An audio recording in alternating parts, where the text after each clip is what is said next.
Fizz, well done. Good debut, well done. PSL এ লাহোর কালান্দার্সের হয়ে অভিষেক হয়েছে বাংলাদেশের তরুণ ব্যাটার পারভেজ হোসেন ইমনের। অভিষেকে বড় ইনিংস খেলতে না পারলেও দলের প্রয়োজন মেটাতে পেরেছেন।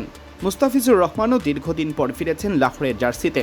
এবারের আসরে নিজের প্রথম ম্যাচেই দলের জয়ে অবদান রেখে নজর কেড়েছেন তিনিও। এবার এই দুজনই কুড়িয়ে নিলেন লাহোরের মালিক সামিন রানার প্রশংসা।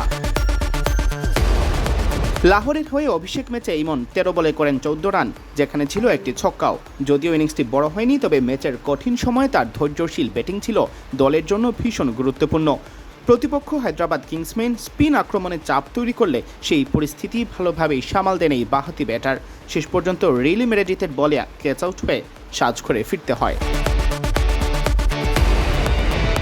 84 রান থেকে 94 রান, এই 10 রানের ব্যবধানেই 3 উইকেট হারিয়ে ফেলে লাহোর। তখন 30 বলে 37 রানের জুটি করেন হাসিবুল্লাহ আর ইমন।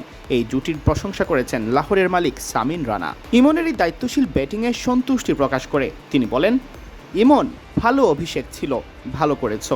আমার মনে হয় এটা সংখ্যার ব্যাপার নয় যে তুমি কত রান করলে, কয়টা ছক্কা বা 4 মারলে। ওই সময় তুমি খুব ভালোভাবেই চাপ সামাল দিয়েছো।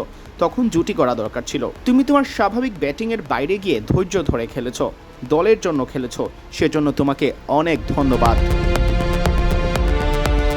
বল হাতে দারুণ করেছেন মুস্তাফিজুর রহমান। 4 ওভারে খরচ করেছেন মাত্র 19 রান, একটি উইকেট নিয়েছেন এবং তার ওভারে একটি রান আউটও হয়েছে। মুস্তাফিজের বলে কোনো বাউন্ডারি মারতে পারেননি হায়দ্রাবাদের ব্যাটাররা। মুস্তাফিজকে চ্যাম্পিয়ন আখ্যা দিয়ে সামিন রানা বলেন, আমাদের চ্যাম্পিয়নকে আমি কি বলতে পারি, খুব ভালো করেছো।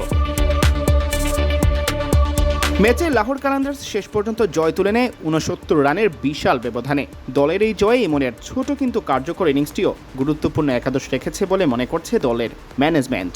ফিচ তো পরের ম্যাচে একাদশে থাকছেন অবধারিতভাবেই, হয়তো ইমনকেও একাদশে আরও সুযোগ দিবে বর্তমান চ্যাম্পিয়নরা।